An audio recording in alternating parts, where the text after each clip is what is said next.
Bienvenido a Entusiasta, un podcast de Ilan Katz Mayo.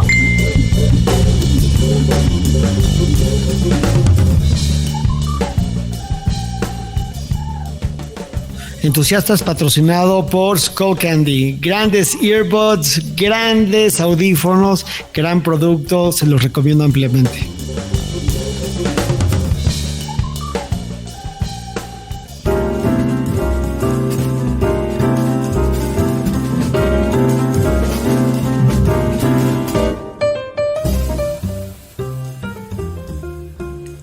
Hola, soy Ilan Katz Mayo, abogado de profesión y entusiasta por vocación. Hoy entrevisté a Javier Sánchez, arquitecto mexicano. Espero les guste. ¿Estás en tu casa o qué? Sí, estoy acá en mi casa. ¿Tú vives en la Condesa? ¿Eres condesero? Vivo en Polanco. Viví muchos años en la Condesa. Vivo en Polanco desde hace unos años. Pues por el liceo, mis hijas fueron al liceo. Nos queda más cerca y ya nos quedamos acá. Yo corro ahí en Chapultepec. Y me es muy cómodo subir aquí a la segunda sección. La verdad, estamos muy contentos aquí. Qué buena onda. En Polanco se vive a gusto. Bueno, en la urbe de la Ciudad de México se vive muy a gusto. Sí, ninguna queja. La verdad me gusta mucho vivir acá. Voy ahora a una oficina que igual y te contaré, pero que está en Atlampa, o sea, agarro el circuito interior y llego en 15 minutos también, está muy bien ubicado. Entonces la verdad es que es muy práctico vivir así, man. Qué bueno. Cerca. Sí, y aparte, hay dos Méxicos para efectos de cómo quieres vivir en esta ciudad. Hay un México peatonal y hay un México en coche. Sí, son dos Méxicos sumamente distintos, ¿no? O sea, hay gente que solamente quiere vivir en un México donde puede caminar y hay gente que solamente quiere vivir en un México donde puede tener un jardín, ¿no? Sí. Ahora, pues un parque sustituye o puede sustituir un jardín, pero no para todos, como... Sí, ahora aquí no lo ve igual. Totalmente de acuerdo. ¿Tú en dónde estás viviendo, Ilan? No, yo vivo en Santa Fe. Yo sí vivo del otro lado. De hecho, yo todos los días que entro y salgo de mi casa, veo tus edificios negros del club de golf que me encantan. Me parece de los edificios más chingones de México. Me encantan esos edificios, ¿no? Qué buena onda. Y lo que es increíble es que te dejaron poner el edificio de Batman en medio del club de golf Santa Fe. O sea, yo no sé cómo los convenciste, pero sí, hiciste una obra que de veras todo lo demás es como de Giro o de Ortigas o de Sordo. Sí, y tú hiciste la casa de Batman. Si Batman viviera en un edificio, hiciste el edificio de Batman en el puente viendo el parque. Se me hace genial. No, hombre, gracias. Fíjate que efectivamente no sé todavía cómo logré eso, porque pues, te podrás imaginar, son muy conservadores, pero pues, me la compraron y completa. Es una cosa que todavía no lo creo, efectivamente. Y es muy buen edificio. Aparte de que el diseño es bonito, es un edificio increíble. Sí, coincido, la verdad. Coincido, no solamente 100%. Por donde está, porque la verdad es que el club de golf tiene cosas muy padres, ¿no? También tiene unas cosas muy gachas, porque, o sea, yo tengo muchos amigos que viven ahí. Yo vivo al lado, yo no vivo en el club de golf, yo vivo en el desarrollo de al lado, que me gusta más porque es un poquito más, o sea, low key, ¿no? O sea, es decir, yo no sé si niego cabría en el club de golf. Porque yo creo que no hay. O sea, yo creo que no cabemos todos. Aquí es más como que más low key, ¿no? ¿Cómo se llama el de al lado? El de Cumbres. Pues ahí vive otro gran amigo y abogado, Alonso Rivera, vive ahí también. Ah, sí, claro. Es mi vecino. Ah, mira. Es mi vecino y es mi súper amigo. Y yo trabajo muchísimo con ellos, con su socio Ramón, que es mi... Sí, con Ramón. Que es mi brother sasazo. los conozco bien, pues he trabajado con ellos y me han ayudado en algunas cosas también, la verdad. Totalmente. Pero una de de las cosas que más me gusta de Cumbres, que es un desarrollo que va muy conmigo, es que el corazón del proyecto no es un club, no es un campo de golf. Y yo amo el golf, yo soy jugador de golf, me gusta muchísimo. Pero a mí me encanta pensar que el corazón del proyecto no es un campo de golf que van a usar 10 güeyes, y es un parque que usamos todos. Es muy democrático. Claro, toda la cañada, el ¿no? parque. ¿No? Sí. Cualquiera puede bajar al parque y pues hacer un picnic y sentarse ahí, versus el club de golf Bosques, que es muy bonito, pero sin duda es muy pretencioso. Todos tienen un club de golf que ven, pero muy pocos lo usan. Y inclusive la gente que juega golf tal vez en otro lado, porque el club de golf no es muy buen club, o sea, el campo no es muy buen campo. Fíjate, la paradoja, ¿no? Sí. Es un campo muy bonito, pero es un campo muy incómodo, porque es pues, una bajadota y una subidota, 9 hoyos, muy impráctica, y pues no es un campo pues así como gambetero, que vas ahí echando desmadre, pues la bajada es una chinga y la subida es otra más. Ya, pues sí, ¿qué tal, cómo son las cosas? Así es la vida. Pues ¿Qué dices?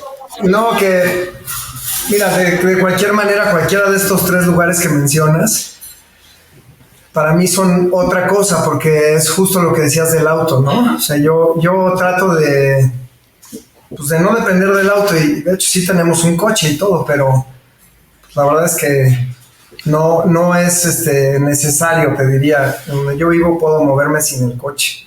Eso es muy, muy práctico. Me encanta.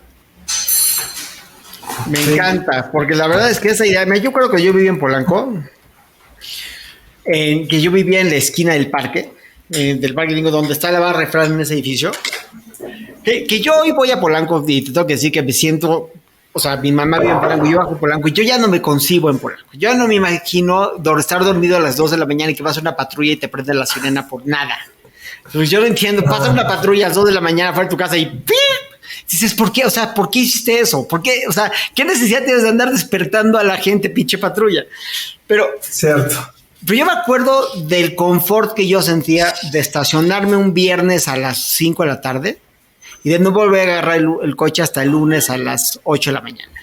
Eso es una sensación increíble, y de poder caminar y de tener esta vida urbana que hoy con niños no me funciona. Pero te voy a decir algo que yo descubrí cuando tuve hijos. Primero, pues ya dejas de vivir para ti y empiezas a vivir para ellos. Y hay que vivir cerca. O sea, tú como un papá que vives para tus hijos, tienes que vivir cerca de donde hay un Chuck E. Cheese. No porque vayas a ir a Chuck E. Cheese, sino porque esos güeyes saben dónde viven los niños. Ya, ¿no? Claro. O sea, cuando ponen un Chuck E. Cheese, hay un chingo de niños. Pues sí, ¿no? Cierto, güey. Lo que pasa es que yo desde chiquito viví en la Roma y es que era otra cosa, pero sí, tienes razón. Ahora, nosotros nos mudamos acá a Polanco porque estaba cerca de la escuela. O sea, es un poquito lo que dices, pero llevado cada caso a su caso, ¿no? Pero sí, lo comparto también. Sí, es increíble. Bueno, antes de seguir hablando de tu obra, quería tocar un tema contigo, que tú y yo tenemos un gran tema en común. Los dos éramos gordos y ahora somos flacos. De hecho, a ti, tus amigos, te decían, no sé si te decían el gordo. Sí. Sí. ¿Cuánto bajaste? 30 y tantos kilos, güey. ¿Tú? ¿Cómo le hiciste? Yo 44. Wow, pues fue una mezcla de 2 cosas, te diría. La primera, empujado por una de mis hijas que estaba preocupada por mi sobrepeso. Me pusieron a correr tantito, porque la verdad estaba yo muy mal. Estamos hablando hace 10 años. ¿Cuánto pesabas? Como 105 kilos. Ok. ¿Y cuánto mides? 1,76. Ok. Y digamos que ese fue el primer paso. Ahí bajé de 100 kilos. Y pues estaba yo ya en los 90 y tantos a toda madre, según yo. Y luego fui a ver a una nutrióloga y me dijo que era obeso y que tenía pues, pues, temas crónicos con los cuales iba a tener que lidiar y tal. Y entonces, como que entré en una espiral positiva y entré en una dieta que me puso esta chava. Y pues 6 meses después pesaba, pues, casi lo mismo que peso ahora, pero 35 kilos menos de mi peor momento, ¿no? Híjole. ¿Y qué hacías? ¿Pura dieta? ¿Y correr? La verdad es que fue la comida, o sea, el dejar de comer ciertas cosas lo que me hizo bajar, porque con la corrida sí bajas, pero se topa. O sea, llega un momento en el que ya no bajas más. Entonces, haz de cuenta que yo empecé como a experimentar ahí con mi cuerpo y con mi salud. Me convertí en una especie de laboratorio y me empecé a quitar cosas. Y un año después de que empecé ese proceso, pues comía yo nada más plantas y pescado, güey. ¿Y cómo te sientes? Hoy ni siquiera como pescado, hoy como puras plantas. No, como Juan. Pues sí, como Juan, exacto. Que coincidimos porque él en la pandemia decidió dejar de comer carne y ahí nos reencontramos y yo le dije que pues igual yo tampoco comía carne, pero que tampoco comía lácteos, ni huevo, ni nada, ¿no? Y como es bien pinche clavado el güey, se clavó y también mandó a la goma a todos los demás. Entonces, te diría que pues, te sientes yo me siento muy bien, güey, siempre te da ligereza, quizás la forma de verlo, ¿no? Siempre estás ligero, güey, eso está bueno. Pero también es muy chistoso, yo te lo puedo decir, habiendo sido un hombre muy gordo. ¿Tú pesabas cuánto? ¿Ciento qué? No, a ver, yo mido 1.68. Okay. Y yo pesaba, cuando me operé, 107. Sí, no manches, sí, pues sí. Sí, ahorita... Sí, ya pasando la barrera de los 100 ya es otra cosa, güey. Ahorita peso como 70. Ok, o sea, igual. Más quítale, ponle... O sea, fluctúo entre 69, 71, o sea, eso es como... Pero siempre estoy fluctuando, es decir, nunca es estático. O sea, okay. A veces puedo pesar 69, puedo pesar 71, 72. No es No, 72 sí, nunca pensé voy a llegar. Pues 70, o sea, casi... nunca he llegado a 71, pero llego como a 70.7, por darte un ejemplo. Y ahí estoy siempre. Pero el no ser el gordo, el no concebirte como gordo, cambia tu óptica del mundo. O sea, es decir, el poderte mover, el no tener el hándicap de la obesidad, porque es un hándicap en todos los aspectos, pero sobre todo es un hándicap psicológico, porque eres menos que, o sea, un obeso tiene un defecto aparente. Todos los demás pueden tener miles de defectos, pero no son necesariamente aparentes. La obesidad... Claro. Sí, aparente. Es evidente. Es como tener mal aliento. Pues sí, es evidente, de acuerdo. ¿No? Es cierto, güey. Y ¿sabes qué pasa? Que bueno, no sé en tu caso, pero yo sí era pues delgado, güey, cuando tenía 20 años, ¿no? Entonces, mi caso fue como que le hice así y luego de regreso. Entonces, yo sí me acordaba... No, yo me acordaba de esa época. Sí, bueno, güey, yo me acordaba de esa época y decía, de veras ese güey era yo, güey. O sea, si yo soy gordo, güey. Sí. Oye, ¿y tú sientes que tu sex appeal mejoró cuando enflacaste o no? O sea, dices tú como tu capacidad de atraer a otra gente. Más a las mujeres. ¿Tú crees que le gustan más a las mujeres flaco?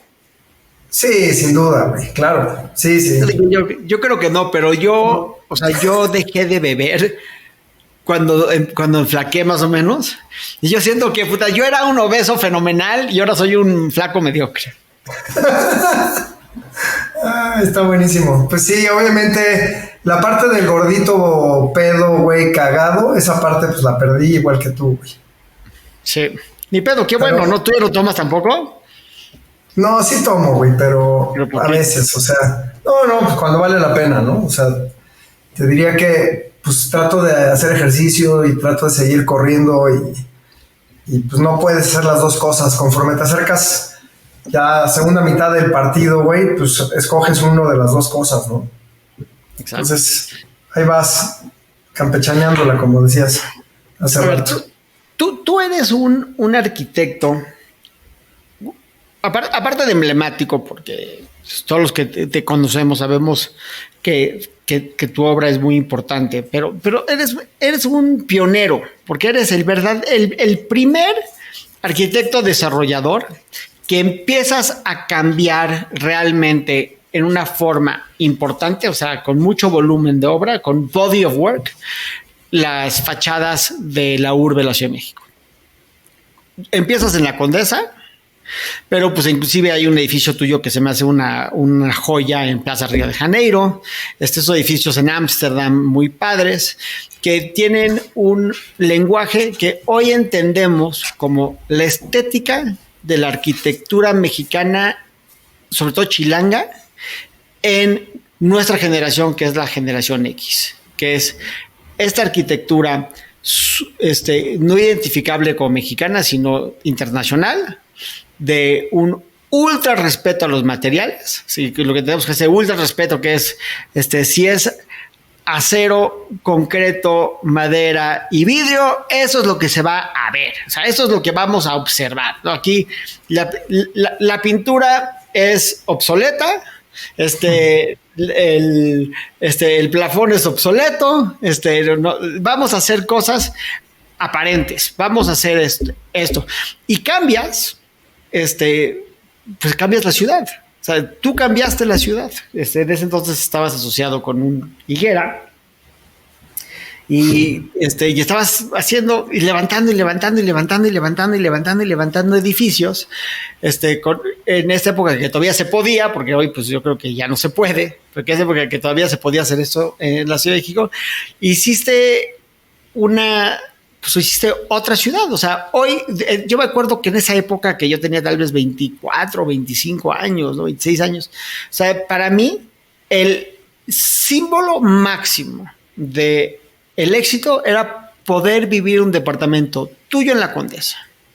Eso era y esta forma nueva de pensar de que íbamos a vivir en unos departamentos de espacios muy abiertos, con menos metros, pero muy bien aprovechados, con una escala mucho más íntima, y vamos a poder caminar al restaurante de la esquina y le vamos a pasar de poca madre.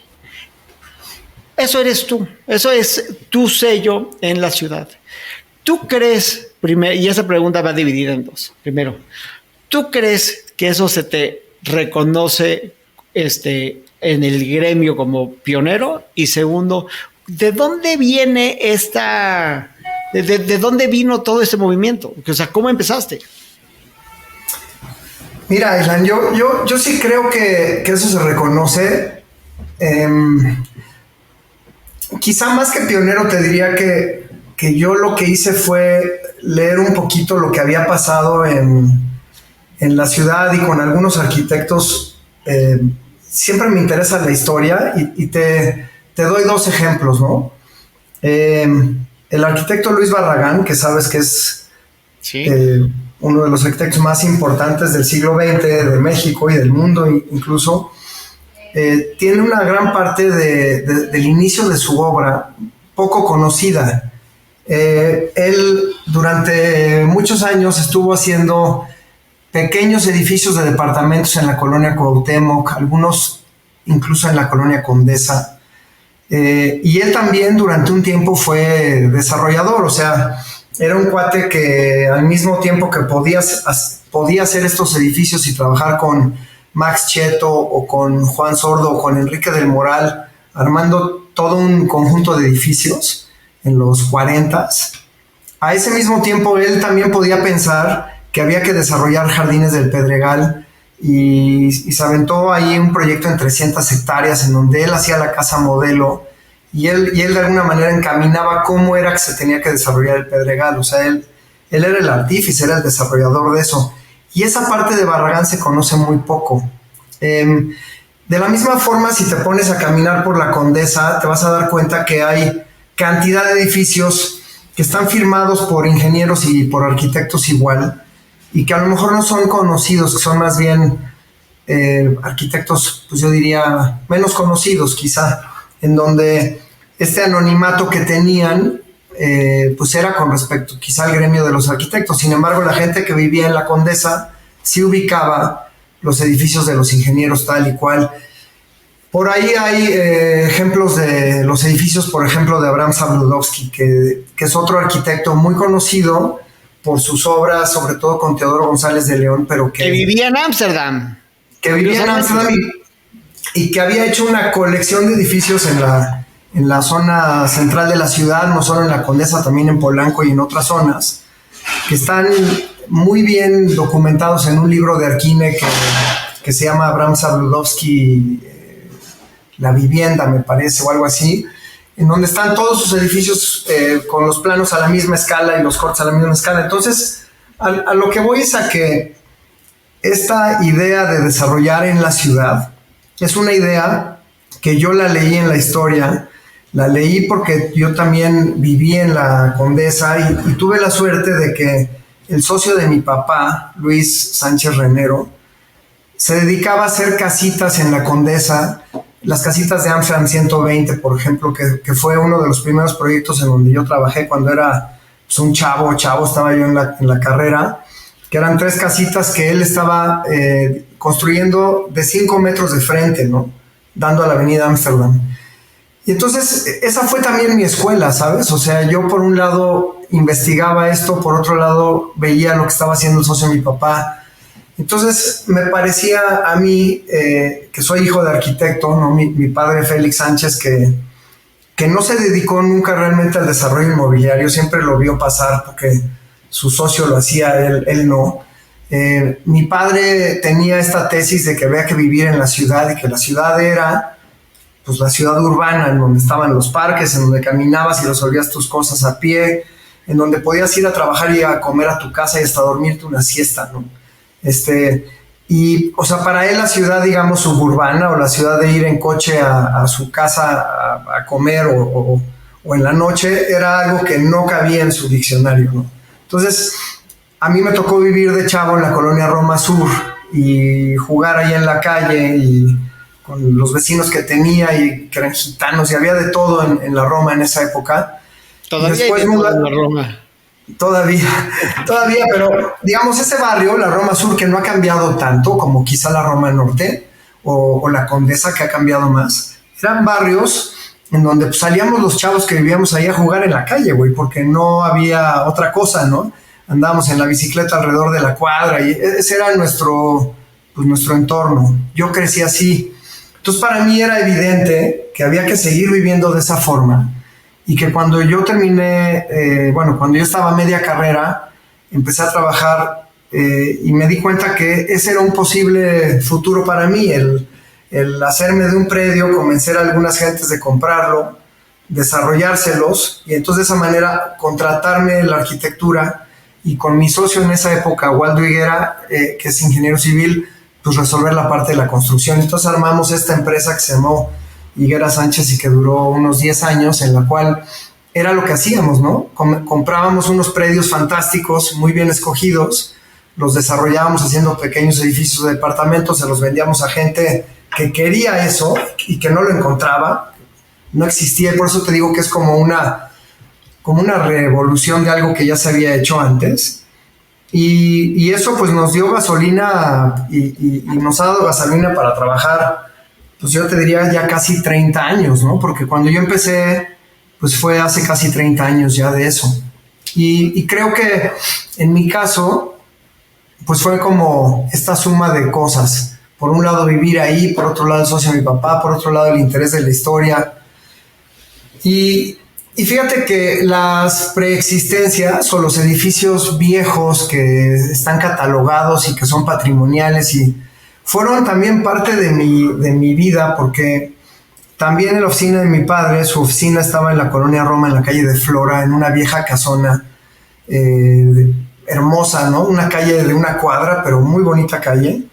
Y era una casa que habían ellos restaurado la primera parte de la casa y atrás habían hecho algo nuevo, ¿no?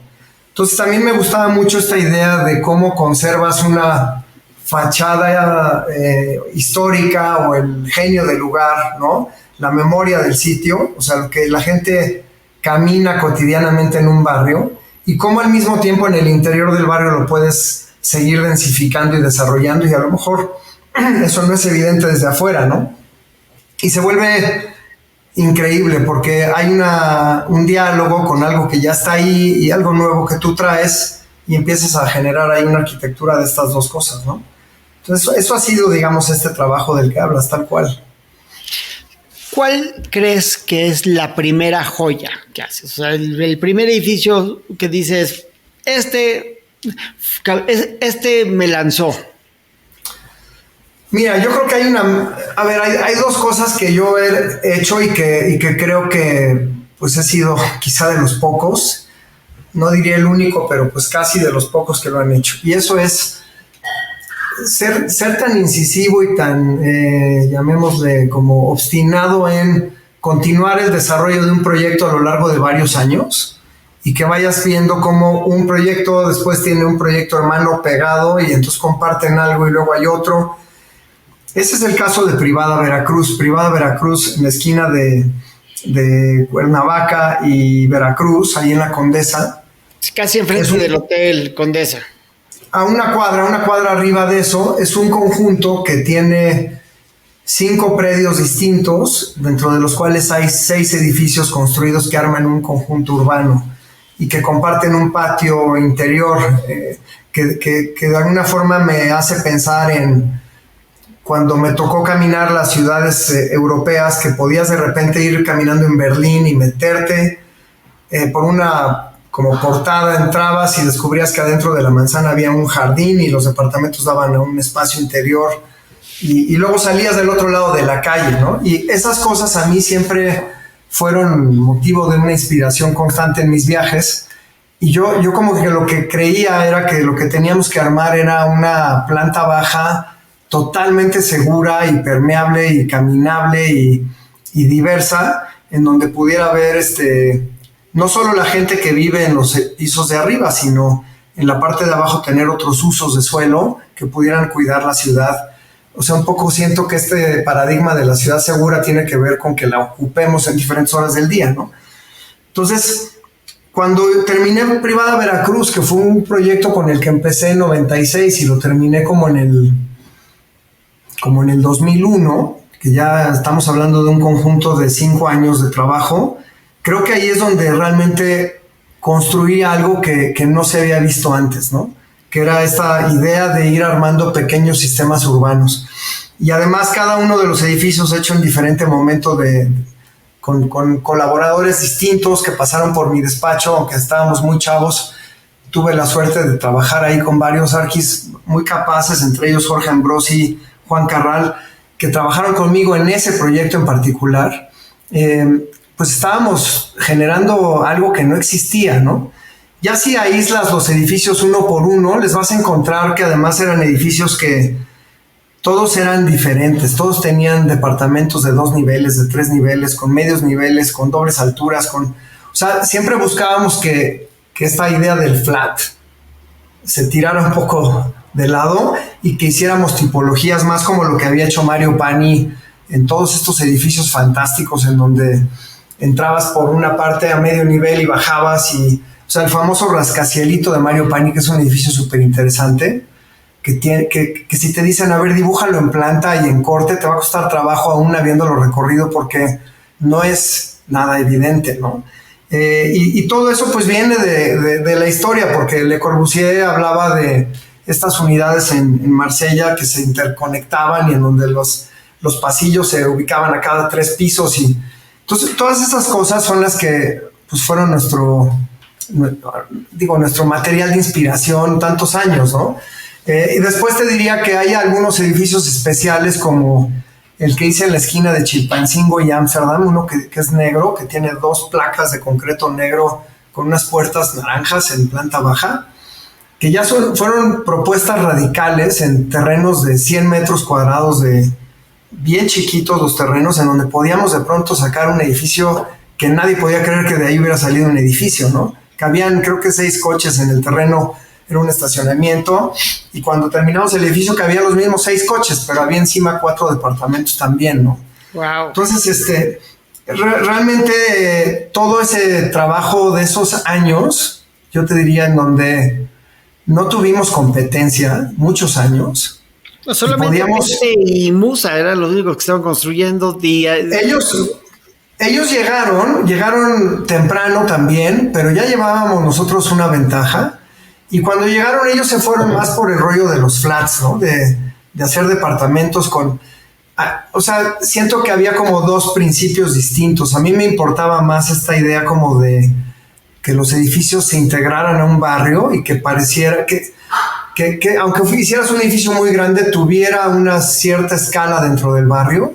Y ellos lo que querían era llegar con unos edificios también muy imponentes, pero claramente tenían otra escala, ¿no? Entonces, creo que de alguna forma, ponle que ellos y nosotros y algún otro loco por ahí, pero no había más competencia que esa. Y eso nos daba chance de agarrar la parte de la Condesa y la Roma como un laboratorio y hacer pues casi lo que se nos ocurriera, ¿no? Vecindades de Plaza Río de Janeiro cuando lo hiciste, yo creo que te dijeron, ¿qué vas a ir a hacer a Plaza? O sea, vivir en Plaza Río de Janeiro era como vivir en la Doctores. Y ese edificio fue un problema gigante porque es un proyecto en donde tuvimos una lucha vecinal, nos cerraron la obra pues como 2 años y estaba yo empezando y casi nos truenan. Y luego eventualmente llegó Guadalupe Loaesa y la conocí y me dijo, yo ya no quiero vivir en las Lomas, ahora quiero vivir en la Roma. Y nos compró 2 departamentos en ese edificio, se cambió de las Lomas a la Roma y pues digamos que la colonia Roma empezó a irse ya por otro lado, pero efectivamente cuando empezamos, pues igual eran los lugares que yo de chavo había vivido, o sea, para mí no era ilógico hacer algo ahí, o sea, al revés. En donde había un parque, pues los parques siempre tendrán valor, ¿no?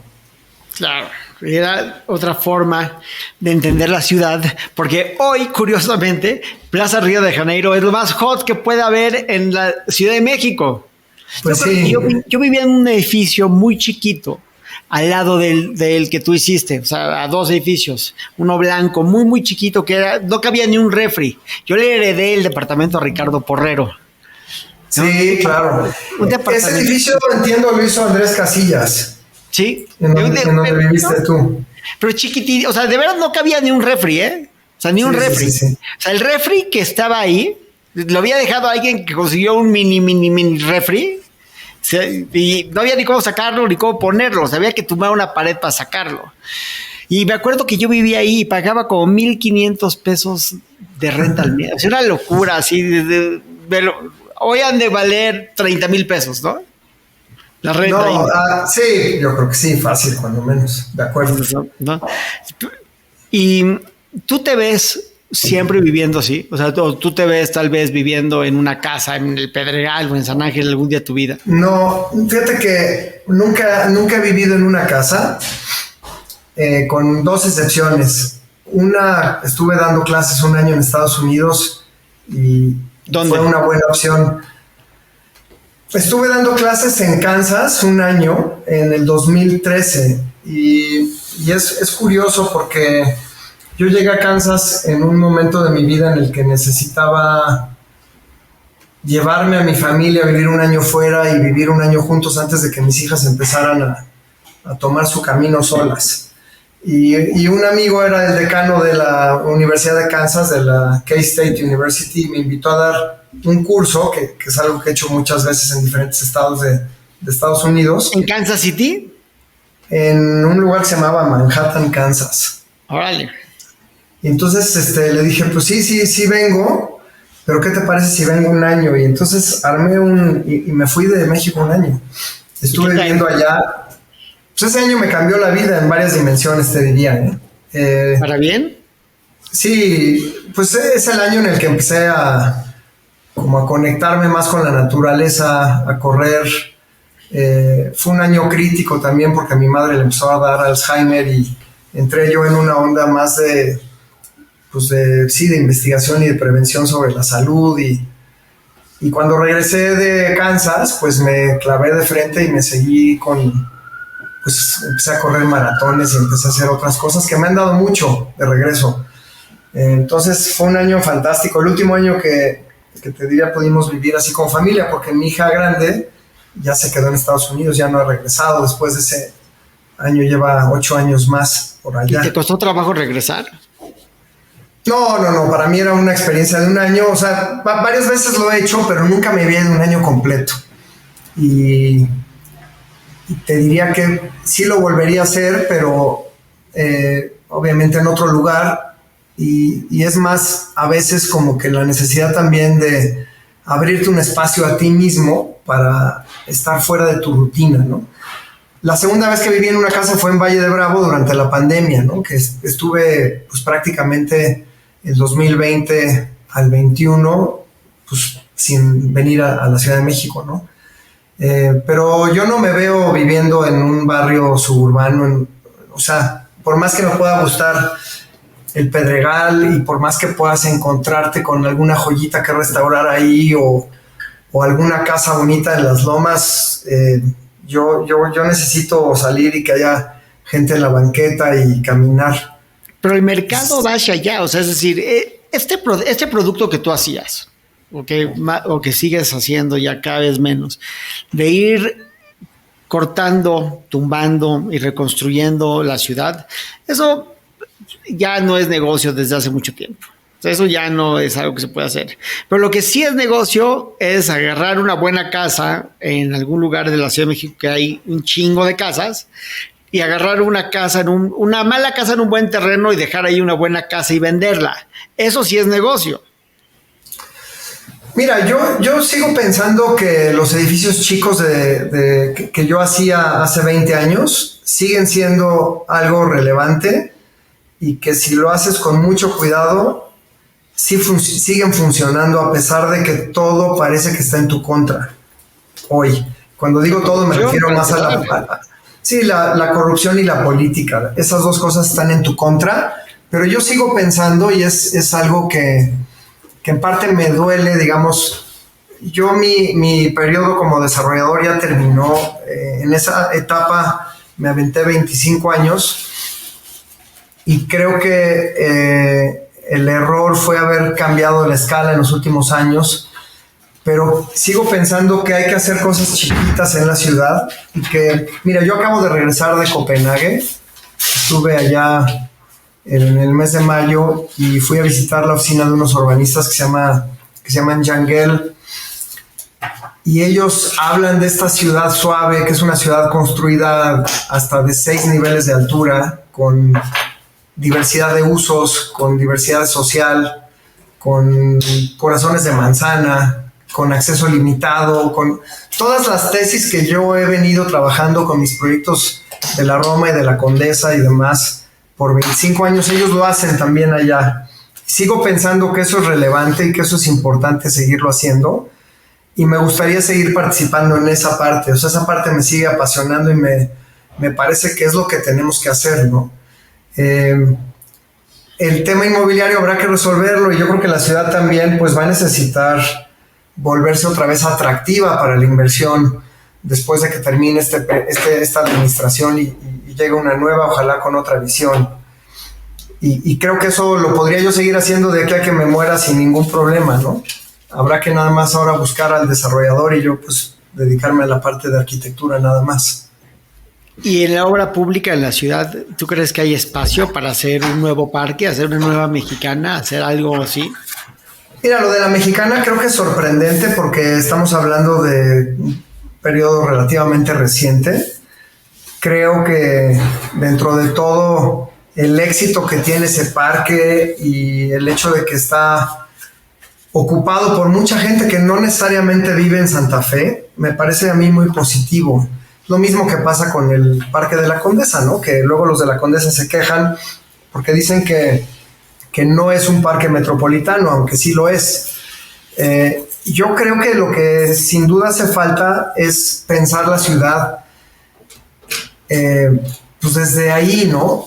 Y te digo, por ejemplo, algo que viene al caso con tu pregunta es la zona de Atlampa, que no sé si estás familiarizado, pero está pegado a Santa María la Ribera y es una zona industrial que se está por transformar y es una zona en donde perfectamente se podría diseñar un sistema que tenga que ver con parques y con una condición peatonal y con edificios de hasta cierta altura y no muy altos y con una mezcla social, y todo esto que te estoy diciendo podría caber ahí, si es que hubiera la visión política y la visión de los desarrolladores de no querer ir a hacer otra vez lo que se hizo en Las Granadas, ahí al lado de Polanco, ¿no? Que no sé tu opinión de eso, pero a mí me parece muy triste esa parte de la ciudad. Le dieron en la madre. Este nuevo Polanco ni es nuevo ni es Polanco. Sí, es triste porque las plantas bajas son todas cerradas, todas tienen garitas de seguridad. Hay uno que otro parque lineal, pero solamente tramitos. Y hay demasiada densidad. Exacto, los edificios son tan densos, exactamente, que se pierde la escala humana, ¿no? O sea, mira, yo pienso esto que a veces pues me enfrenta en discusiones con algunos colegas, ¿no? Los edificios altos no generan un valor más que al dueño de la tierra y temporalmente al desarrollador, y te diría que nada más. En cambio, la ciudad horizontal es una ciudad que mantiene ese valor, es más democrático ese valor. No hay edificios que vengan a robarse, digamos, a veces incluso las vistas o el asoleamiento que a veces pasa con los edificios altos, y se vuelve una ciudad mucho más diversa y mucho más heterogénea que la que sucede en los edificios altos. Claro que para los desarrolladores es más fácil hacer edificios altos que andarse poniendo a pensar en la cuadra y en la manzana, pero si tú te pones a pensar cuáles son las ciudades que a ti más te gustan, casi te podría apostar que son ciudades que tienen una cierta escala y que no son... El meatpacking, ¿no? El meatpacking que es bajito. Por ejemplo, si tú comparas el meatpacking en Nueva York con Midtown, pues es que no hay nada que comparar. O sea, por supuesto uno prefiere vivir en un lugar en donde ves los edificios están más cerca de ti, hay más gente en la calle. Hay sol. No sientes...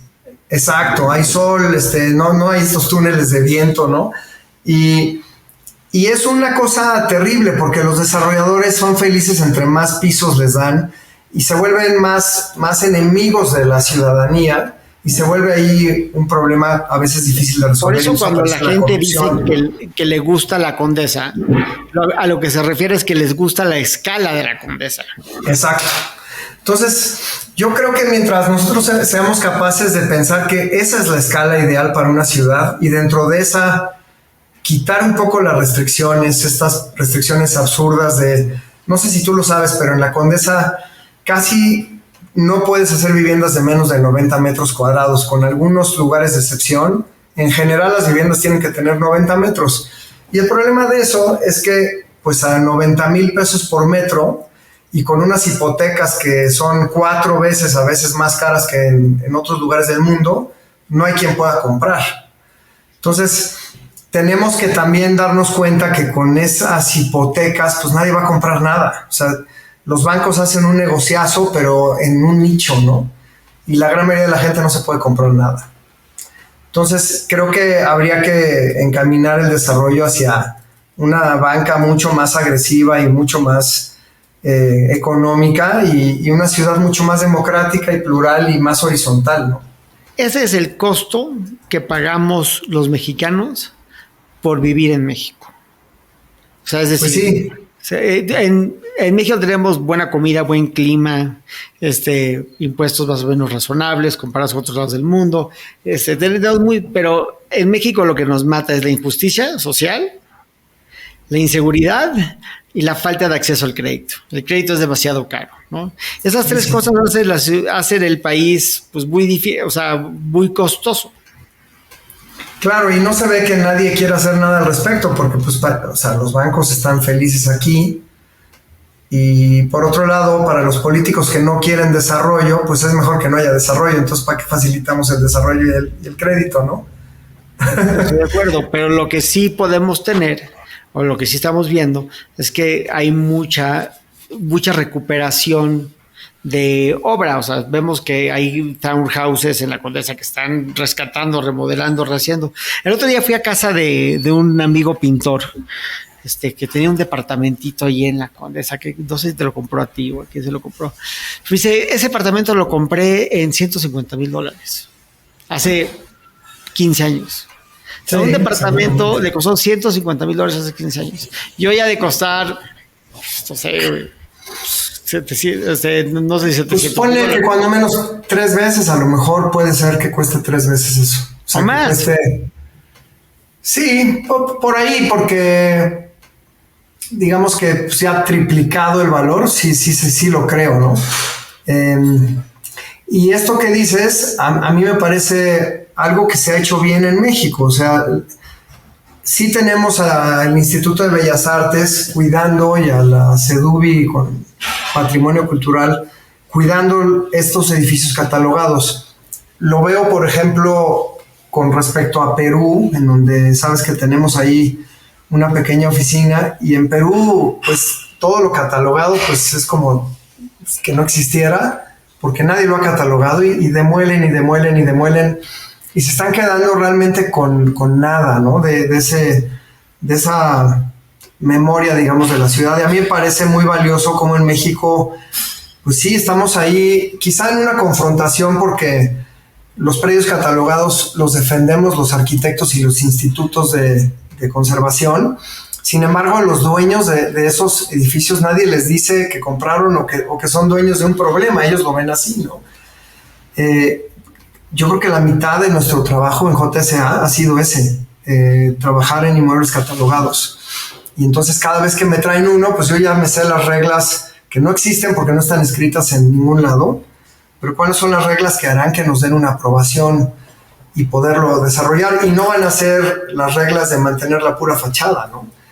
Entonces se ha vuelto, yo creo, la Ciudad de México una ciudad con este collage entre las fachadas que a lo mejor son de 1900 o de 1930 y detrás de estas arquitecturas que vienen atrás. Hay un proyecto nuestro en Juan de la Barrera en donde nos aventamos el tiro de integrar 2 casas, pero completas, y la fachada de un tercer edificio dentro de un conjunto de edificios que estamos terminando.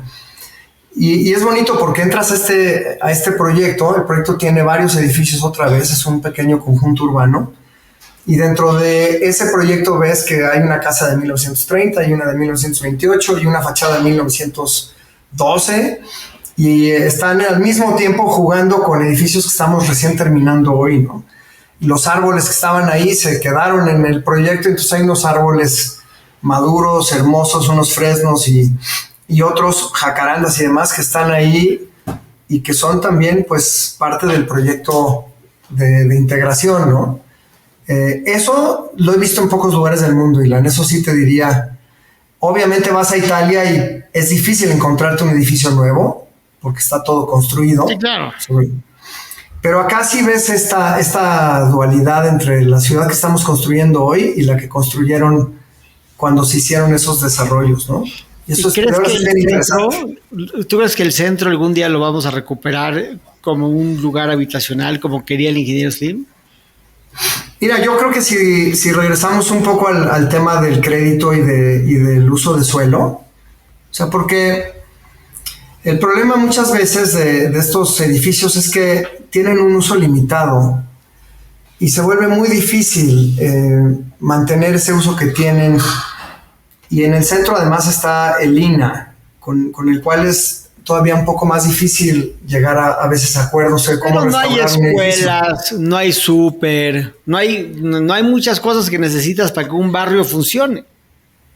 De acuerdo. Ahora bien, quizá también tendrías que pensar que hay barrios que quizá no necesitan tantas escuelas. O sea, si analizas la Condesa tiene un déficit tremendo, ¿no? De escuelas, o la Roma. Sí, está cerca de otras escuelas. Pues más o menos, o sea, sí, de acuerdo, está mejor. El centro es un school desert, llamémosle. Y lo mismo le pasa un poco a Reforma, ¿no? Reforma, pues ¿a dónde vas al súper si compraste ahí en uno de los edificios nuevos de Reforma, ¿no? Pero también creo que hay gente que vive de otra forma, y también creo que se vale pensar que pues, quizá no necesitas algunas cosas. Pero lo que sí es absurdo, en mi opinión, es que si alguien quisiera poner una escuela en la Condesa y encontrara dónde ponerla, seguramente no tendría el uso de suelo para poner. Eso es lo que sí es ridículo. Es increíble que vivimos en una ciudad donde la rigidez que está diseñada para proteger a la ciudad realmente daña a la ciudad. Sí, es una camisa de fuerza, ¿no? Sí, en la cual hay estudios que piensas, dices, es que si se están transformando las colonias, entonces las tenemos que transformar de raíz. Y lo que yo siempre digo, ¿no? El desarrollo inmobiliario puede ser un aliado de una transformación de la ciudad o puede ser un enemigo. ¿Cómo queremos canalizar esa fuerza, sabes? O sea, y creo que tristemente se polarizan las situaciones porque si estamos haciendo un catálogo, un libro sobre los 25 años de JSA haciendo desarrollo en la ciudad. Y todos estos edificios de la Condesa, de la Roma, de Polanco, del centro, del Escandón, en fin, de muchas colonias centrales de la ciudad en donde tuvimos la oportunidad de hacer algo. Y vas a ver, o sea, va a ser increíble ver todo eso junto, ¿no? Pero si hoy lo quisiéramos repetir, no habría las condiciones para repetirlo. Entonces, como que dices, bueno, ¿de qué se trata? Entonces, ¿de que hagamos puros conjuntos gigantes porque esos se mueven en otra lógica o qué, no? No se hacen conjuntos gigantes, se hacen ciudades, porque pues, vas a ver a Bosque Real es una ciudad, en todos los aspectos es una ciudad con su propia súper, con su propia escuela, con su propia seguridad, con sus propios accesos, o sea, que si trabajas en el centro y vives en Bosque Real, pues tienes un problema, pero si no tienes que ir al centro, pues es una ciudad, fuera de esta ciudad, al lado de esta ciudad, pero es una ciudad. Pues mira, yo creo que volviendo a tu pregunta del centro, habría que encontrarle qué cosas son las que hacen el que no haya funcionado esa estrategia de repoblar el centro, ¿no? Si efectivamente, como dices, es una falta de servicios, si es una falta de acceso a créditos, si remodelar esos edificios es tan difícil. O sea, ¿por qué la Juárez sí? ¿Por qué la San Rafael sí? ¿Por qué la Santa María la Ribera sí y el centro no? Habría que analizarlo, es una buena pregunta. Yo creo que es por Quizá el comercio es tan apabullante que se vuelve difícil vivir ahí, ¿no? O sea, ¿para qué vas a sacar a la gente del centro que está mal diseñado, mal hecho, mal todo? Pero pues ahí se compra el oro, ahí se compra la tela, ahí se compra todo, ¿no? O sea, ahí ese es la central. Pues sí, no, yo creo que, como bien dices, a lo mejor tiene una serie de dificultades adicionales, ¿no? Yo ahorita lo que creo es que lo importante es que podamos ser como más experimentales con el desarrollo, porque mira, piensa en esto. Hasta antes de la pandemia era impensable que trabajáramos tantos en casa, ¿no? Y por otro lado, te pones a ver que hay barrios que tienen una mancha de uso de suelo amarilla, que es la de habitacional, y cuando tú haces la radiografía real de lo que sucede allá adentro, pues ahí hay de todo, ¿no? Todo mezclado. Sería como muy interesante pensar en una ciudad en donde la reglamentación del uso de suelo fuera distinta que la que tenemos, que fuera más bien una en donde se topara una altura máxima de construcción, que a lo mejor andaría por los 5 o 6 niveles de altura, y en donde pudieras tú como arquitecto y como desarrollador demostrar la calidad de un proyecto en base a asoleamiento, ventilación, y que dentro de eso pudieran caber todas las viviendas y todos los usos que se puedan mientras esté bien hecho el proyecto. Yo no me he dado cuenta, limitado, ¿no? Yo de lo que me he dado cuenta es que la gente que vivía, o sea, no quiero generalizar, pero generalizando un poquito, la mayoría de la gente que vivía en la Roma y en la Condesa, cuando yo vivía en la Roma y en la Condesa, esos cuates cool, alternativos, que nunca vivirían en Santa Fe o en Interlomas, porque es como empeñar el alma al diablo, casi todos se fueron a Coyoacán, a San Ángel, se fueron a lugares que siguen siendo peatonales, que siguen teniendo una escala humana, que siguen siendo parte de la Ciudad de México, que son identificables como parte de la Ciudad de México, que hay muchas cosas que están a Chimalistac, ¿no? Que todavía oyes coches pasar por afuera de tu casa, ¿no? Algunos se fueron a las Lomas, pero hay poca gente en las lomas por razones obvias, ¿no? Pero siento que se fueron para allá. Y creo que el mensaje es que esta ciudad sigue siendo muy difícil de adaptar a las necesidades de todos, ¿no? O sea, sí hay un producto suburbano que sigue siendo necesario, aunque no vivas en el suburbio. No, claro. O sea, yo creo que lo que creo que hay que cuidar es que dentro de ese suburbio también haya zonas donde sucedan otras cosas para que, o sea, yo creo que moverte de un lugar a otro por elección está bien, o sea, porque tienes ganas de ahora ir a La Condesa, ¿no? Aunque vivas en Santa Fe. Pero moverte de un lugar a otro por necesidad es lo que creo que no está bien, es decir, es que tengo que moverme de aquí a acá porque mi trabajo está allá y porque allá donde está mi trabajo nadie vive, ¿no? O sea, como que lo que tendríamos que lograr es que las zonas puedan tener esta como oferta completa. Y entonces, me regreso un poco a lo de La Condesa. ¿Por qué no hay más escuelas en La Condesa, más niños? ¿O por qué no podemos pensar que en estos barrios suburbanos también hay lugares más urbanos que de alguna manera generan esta oferta, ¿no? O sea, lo que creo es que los polos, sí, pues nos quedamos así, pues digamos, o en un extremo y en el otro, ¿no? Y creo que está padre tratar de acercar esas dos posturas. Una última pregunta antes de terminar. ¿Cuál es tu dream project? ¿Qué es lo que no has hecho que te urge hacer? Mira, creo que hoy el reto que tenemos enfrente como humanidad es tan grande que no podemos pensar que la siguiente generación o la ciencia pues lo va a resolver y nosotros pues ahí vemos cómo lo hacen, ¿no? Claro. Y me refiero a qué parte de la construcción y del diseño arquitectónico tiene que ser proactiva en los términos del medio ambiente y en los términos sociales. Porque hoy tenemos una tendencia a estar a un calentamiento, pero no solo de temperatura, sino también social. Hay enfrentamientos sociales muy fuertes y obviamente lo que no debemos hacer es aislarnos más, ¿no? Entonces, desde la arquitectura, ¿qué podemos hacer para mejorar las condiciones de acercarnos, de enfriarnos un poco, ¿no? Y me refiero también a todos los temas que tienen que ver con cómo se construye, cómo se opera un edificio una vez que está terminado, qué energía utiliza, cuál genera, si es que genera una cosa positiva. Entonces, yo estoy trabajando hoy en eso y estoy tratando de empezar a empujar a nuestros clientes hacia proyectos que ya no le cuesten o ya no le pesen tanto al planeta y que empiecen a dejarle algo de regreso, ¿no? Pero ¿cómo le haces en un edificio que quieres poner paneles solares y los paneles no alcanzan para toda la energía que ocupa el edificio? Mira, yo creo que, por ejemplo, en donde más es importante entrarle en un edificio quizás al tema del agua. O sea, si queremos atacarlas todas, va a ser muy difícil, pero el agua es algo en donde podemos, creo que, tener mucha más incidencia que en la energía en un edificio.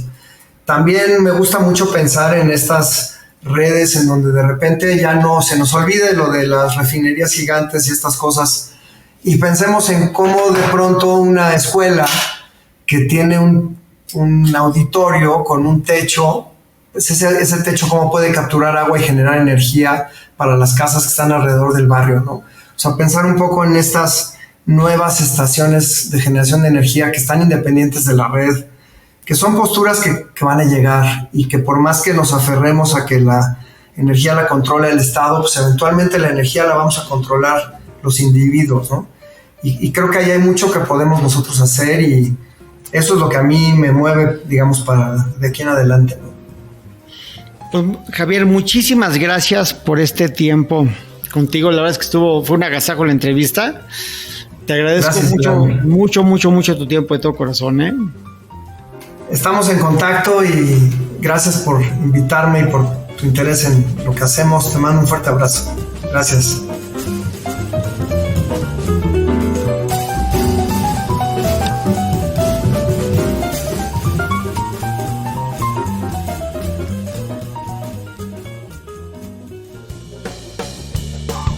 Entusiastas patrocinado por Skullcandy. Grandes earbuds, grandes audífonos, gran producto, se los recomiendo ampliamente. Entusiasta, un podcast de Ilan Katz Mayo.